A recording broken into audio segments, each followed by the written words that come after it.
Jésus est le message de Dieu. Jésus est le message de Dieu. Chers frères et sœurs, amis auditeurs, voici le thème de la rhapsodie des réalités de ce vendredi 9 mai 2025. Bonjour. Jean chapitre 1, le verset 1 est notre écriture du jour. Jean chapitre 1, le verset 1, la Bible dit « Au commencement était la parole, et la parole était avec Dieu, et la parole était Dieu. » Oh, alléluia. Le pasteur Christ dit ceci. Le mot « parole » dans l'écriture ci-dessus est « logos » en grec.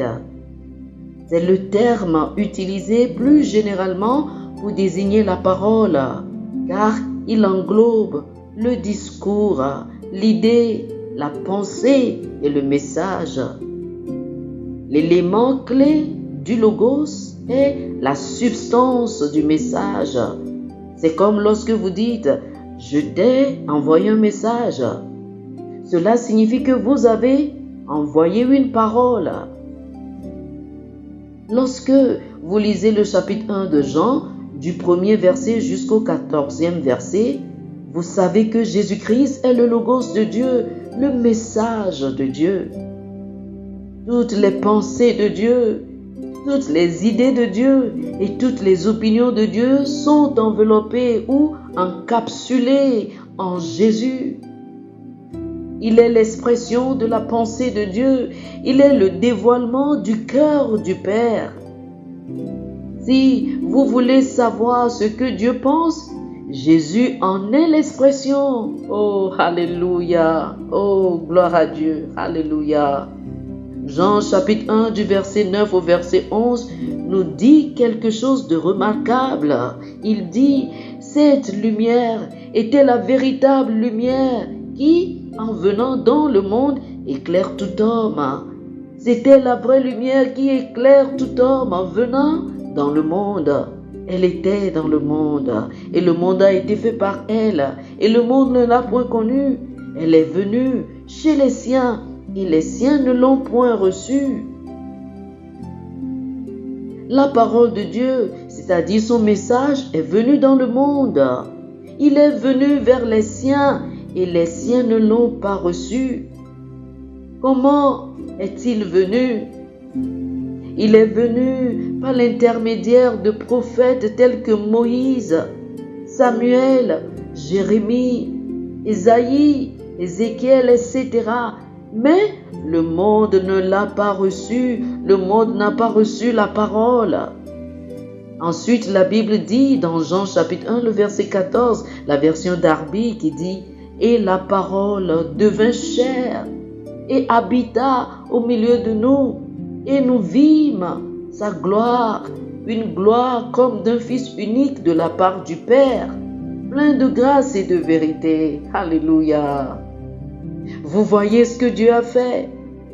Le message est devenu un homme, l'homme, Christ, Jésus. Avant la venue de Jésus, certains ont reçu le message de Dieu et ont cru qu'un jour ils ressusciteront d'entre les morts et auront la vie éternelle. Abraham a cru, David a cru, les prophètes en ont parlé.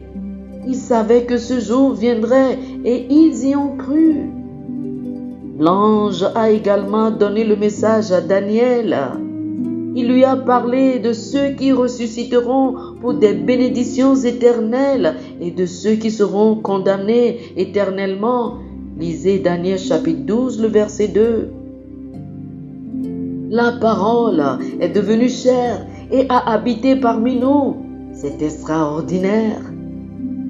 La voix que Moïse a entendue du buisson ardent, le message venant de Dieu qu'il a écrit aux enfants d'Israël, les écrits des prophètes, tout cela prit chair et est apparu aux hommes. Alléluia.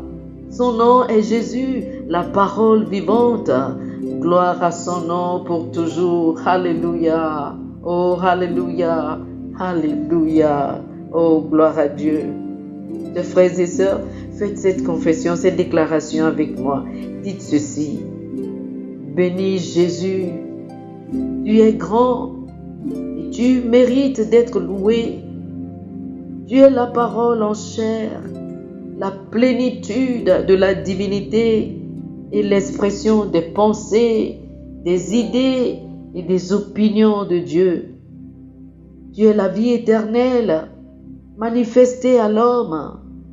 Tu es le dévoilement du cœur du Père, de sa justice, de son amour, de sa grâce, de sa bonté et de sa miséricorde.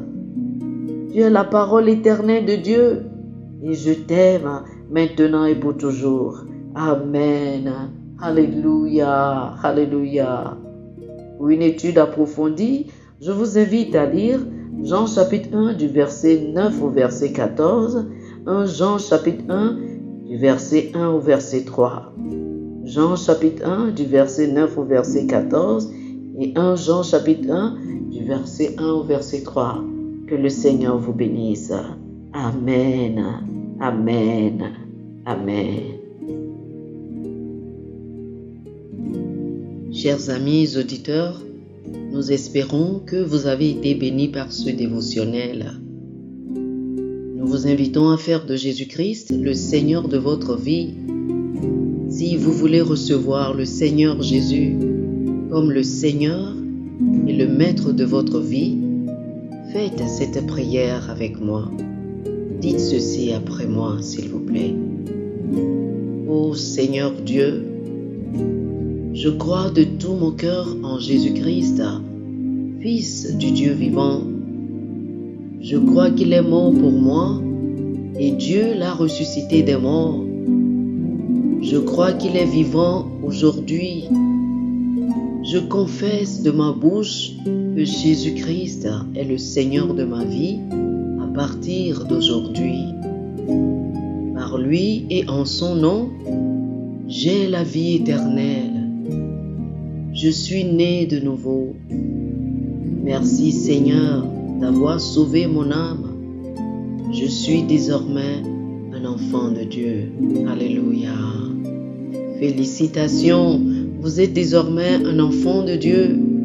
Pour recevoir plus d'informations sur comment vous pouvez grandir en tant que chrétien et pour avoir une copie physique et une copie électronique de la Rhapsodie des réalités, appelez-nous sur le plus 228 91 74 69 79 plus 228 91 74 69 79.